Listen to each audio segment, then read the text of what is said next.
if you want to support the show, any of the shows, either this or whichever show, I'm not on right now because this is just a blanket ad for all of them, and the website, you can go to bewareofspoilers.com.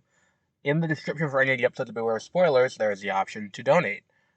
If you don't want to donate that way, you can donate directly through the website. We do have that, mwpnews.com. And if you don't want to support that way, then going to mwpnews.com will help out because we have ads there. We don't want to keep it, where there's a lot of ads. There's a few ads. But the point is we want to make it so that way, we can sustain this for the long term. If people donate, we're never going to paywall anything, I don't think, as of right now. But if people start donating, we'll start doing cooler and cooler stuff. Like donations are how we get to cover stuff like Tribeca and other, film festivals. And, we may be able to bring on more people to help out. So if you want to help out the show and you want more content from us, by all means, even just going and giving us a 5-star rating on Spotify helps out a lot. But that's it. That's the only ad we'll have on the podcast ever. But here's whatever podcast you're going to be listening to.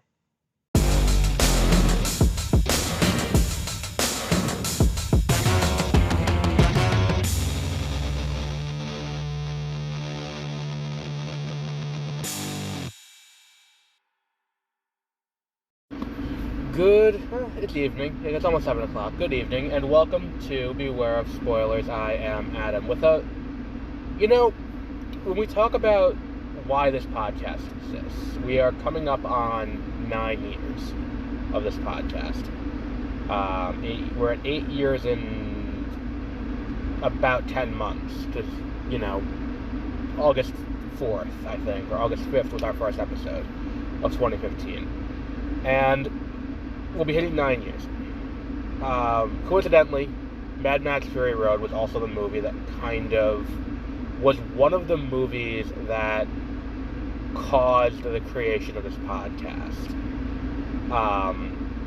It's a foundational work in a way, because there were always movies that I liked, and I kind of went along with that. But it wasn't until I really went to college and started, seeing more new movies and stuff like that I really got into where I am now. And Mad Max Fury Road was one of the things like, God damn, someone did this practically. Like a lot, yes, there's visual effects in the movie, but a lot of it was done practically. And it was one of those foundational moments where it's like, this is something that I'm very deeply interested in, both the process of and the general just, being into, films in general. And that's kind of, why we are here today. Which is why Furiosa, and on the other hand, people have been talking about Furiosa for almost as long as this podcast has been going on. And this is one of the movies that we talked about, like The Flash, that we've been talking about for as long as this podcast has existed, where I'm like, is this actually going to ever come out? I don't know. And it was one of the things, like, until I'm sitting in the theater watching it, I will believe that it's coming out when I see it.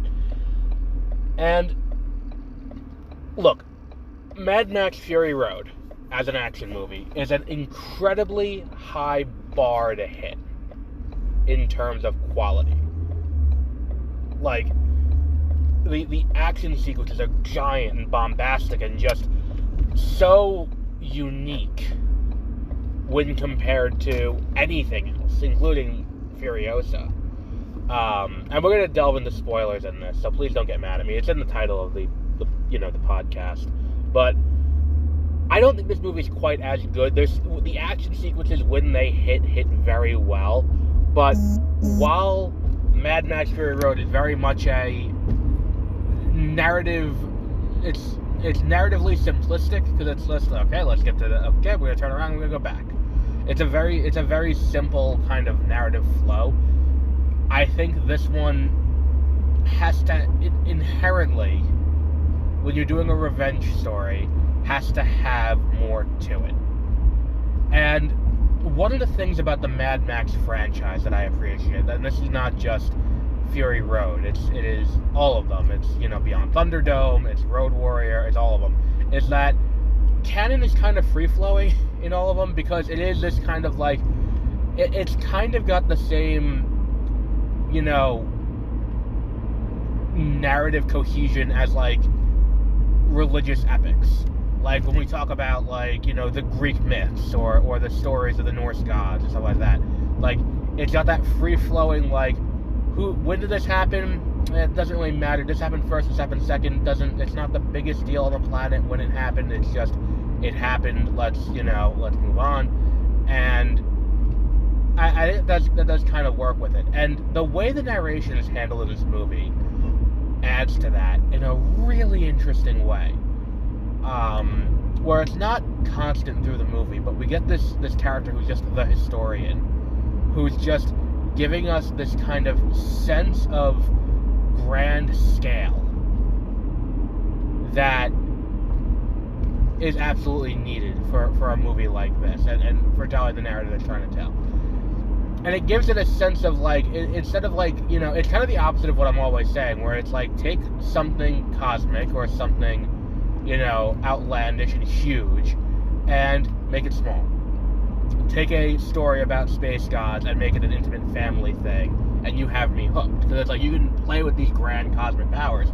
Or like, we talk about Eternals. Take it about these immortal space robots that don't really have a place, and they have to be outsiders, and they're doing their job.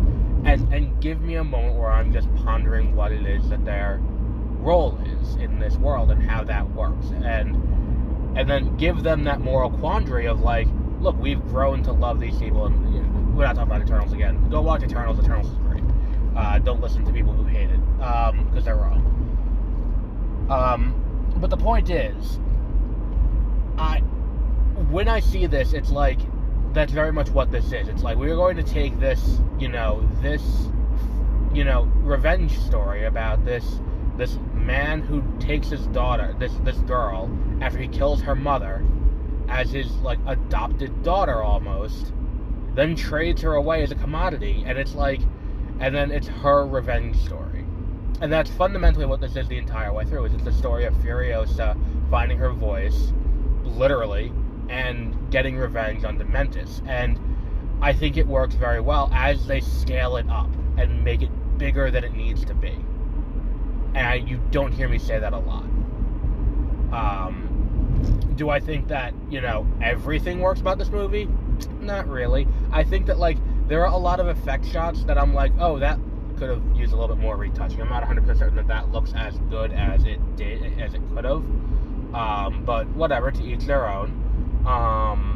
And I think that the action sequences could be bigger,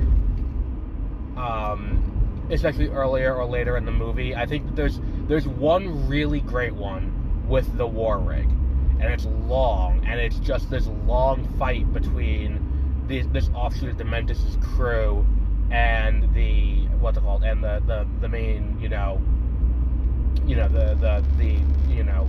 was his name? Immortan Joe's, war boys, led by Furiosa and the other guy whose name I'm forgetting.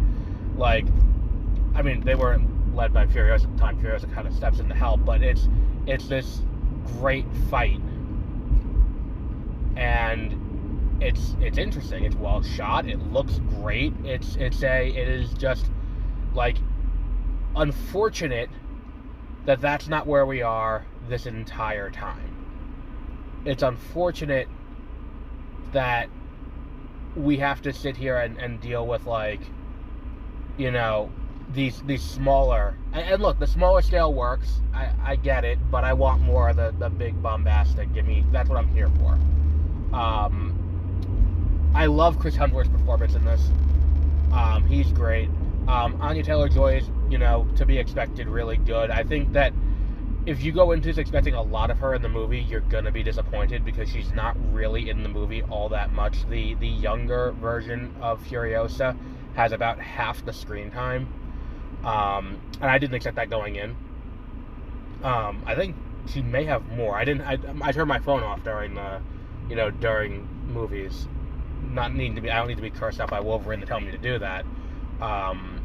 But it's an interesting, I wasn't expecting to go as long as it was with the younger girl who is playing allegedly Maria in Sonic 3, which is going to be weird for her if she's not familiar with the Sonic fandom, because she's going to get shot in the movie and there's going to be like uproarious applause because that fucking fan community is something else. Anyway, the whole, like, what's it called? I really appreciated all of that. I think that kind of all worked, and I hope we get to see more of Hemsworth playing a villain. I think he did that, very well, and he's unhinged in this movie in a fun way. Where it's like, he's fucked up, but he's fun to watch as Dementus. I also forgot that Immortan Joe's sons were named Scrotus and Rigus Rigus Erectus are his sons, and I'm like, huh, okay.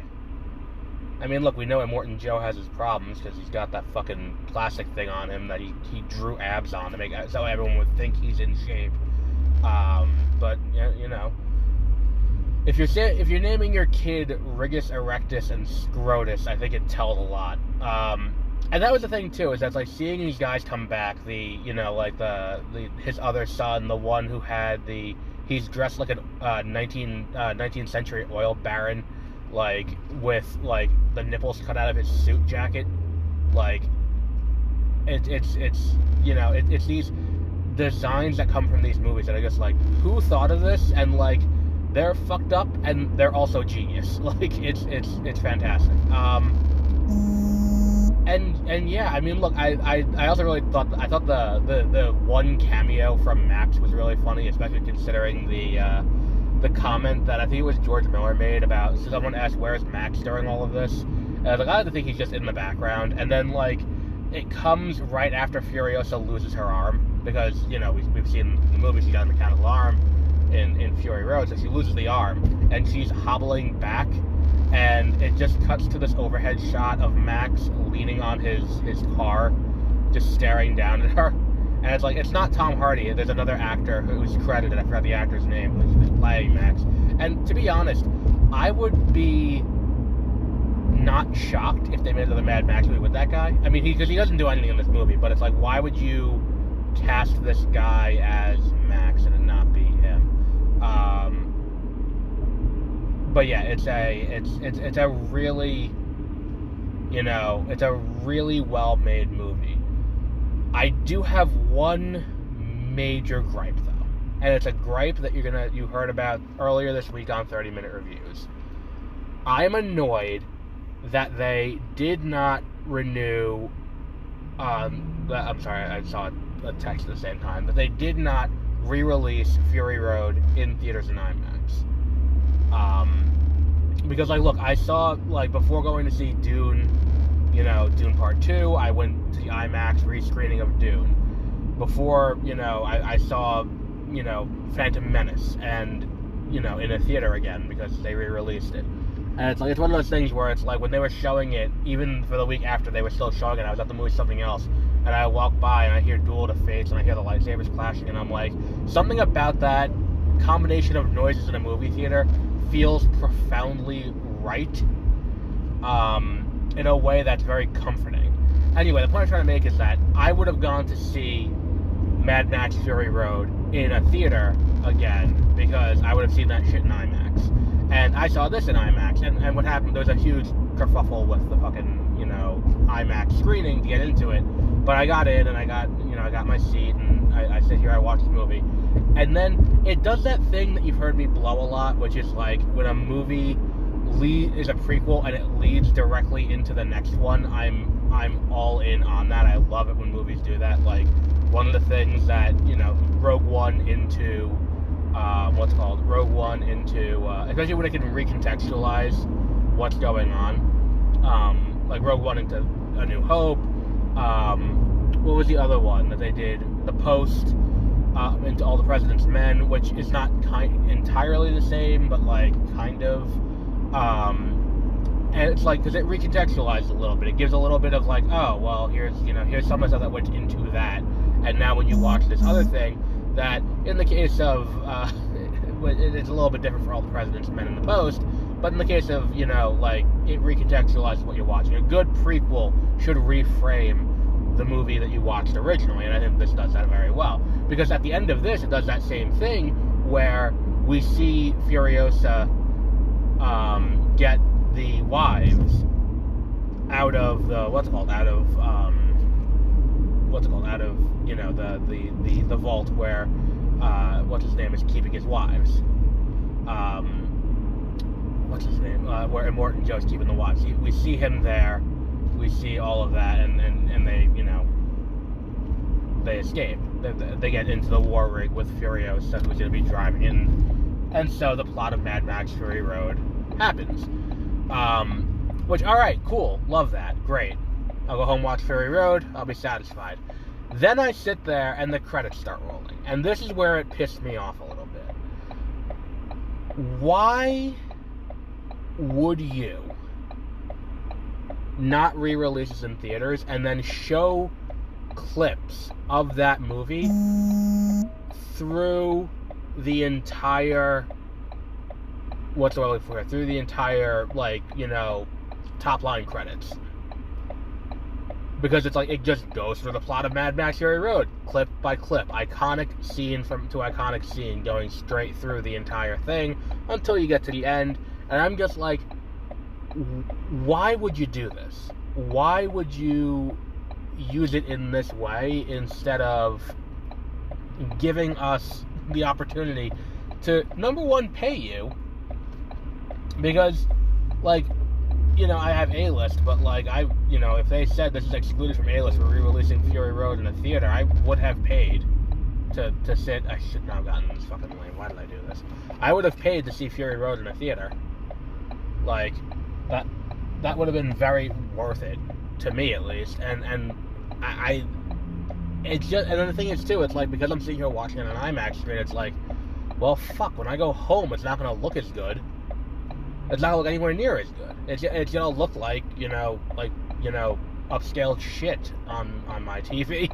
Like, I have like, you know, it's one of those things where it's like, why would you do this? It's just such a questionable choice that's like, you know, oh, and then here's the other one that we like, even do a double feature, because I would have sat through a double feature of that. But yeah, Furiosa, I think, is very good. I think if you liked Fury Road, I do believe you will enjoy this movie as well, because it does have some of the same, you know, intensity to the action. It's not quite there, but really what is. That's like trying to hit the same peaks, and when you have a director who's done that, who's hit that high point, it's like, well, is anything ever going to hit that again? Who knows? Because like Love Coppola, Godfather Part 2 is kind of where he kind of reached his cap there, and, you know, I don't think he's done anything as good since. But we'll wrap up there for today. Hopefully Megalopolis is good, because I saw the trailer for that, or was it a trailer or was it a teaser? I saw something for that, and I'm like, oh, that looks really interesting. I love a good hard science fiction, and I think he can deliver. But yeah, I'm, you know, Furiosa's 5 out of 5 on our scale. Yeah, solid 5 out of 5. Go see this in the theater. See this on the biggest screen possible. It's definitely shot for IMAX. I did really enjoy the new intro to tell you to turn your phones off with Deadpool and Wolverine. And I know I make this complaint every time. AMC, what the fuck? I know it's partially not you. I know that there are some trailers that are contractually obligated by, they're contractually obligated by whatever studio it is. Because, like, look, I don't think that AMC has, you know, their skin in the game as to whether or not they put the last 2 trailers as Joker and Beetlejuice, which are Warner Brothers' 2 remaining big releases, telling that they didn't put Horizon in there. But yeah, it's one of those things where it's like, I don't know why, you know, like, why do you put so many fucking trailers? Like, Jesus Christ, just calm down with the fucking trailer. I've seen the Bad Boys trailer more than anything else in the last 6 months. I don't need to see that trailer anymore. Like, Jesus Christ, it's like the Argyle trailer at this point, where I'm like, I cannot wait till this movie comes out just so I don't see this trailer anymore. I will say this, though. Having seen the Joker trailer in a theater, I'm slightly more optimistic about it than I was having seen just the trailer, watching it on my phone at home. Or I think it was late at night at home. I'm slightly more optimistic. I'm not 100% optimistic. Like, I don't think this is going to be a spectacular movie. I still don't think it's a sequel that is 100% needed. I do think that we're going to end up, when we get to the end, that Harley is going to be a figment of his imagination, and that's going to be, where he is. And I think hopefully we still get an answer as to what happened in Joker, because that remains my favorite part of Joker. The only thing I liked from Joker being how much of this really happened, I don't know. So, that's could be interesting. I just hope we don't get this manic pixie, clinically depressed, clinically insane girl that it seems like they're doing. But that's just my optimism. But look, if they can nail the musical set pieces, which it looks like they are, the movie might be good.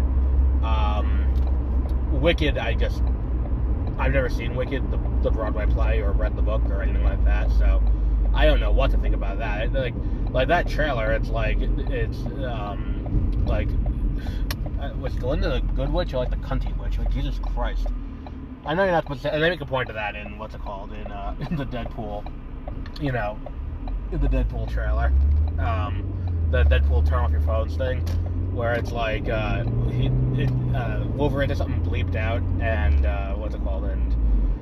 to Deadpool, and Deadpool's like, whoa, you can't say that word, man. I mean, they don't like that in the States, or in Canada, or in the Netherlands. And it's like, oh, cool. Like, it's obvious. But yeah, that's where we are. 5 stars to Furiosa. Go see Furiosa in a theater. It's very much worth your time. But we'll wrap up there for today. No other movie this week. We were going to do Babes, but my schedule has been adjusted. Doctor Who tomorrow morning, I believe, and I feel like there's one more that I can't remember off the top of my head, but we'll be back with more regular episodes in the near future as more TV shows start to kick in the high gear. But until then, have a great rest of your week.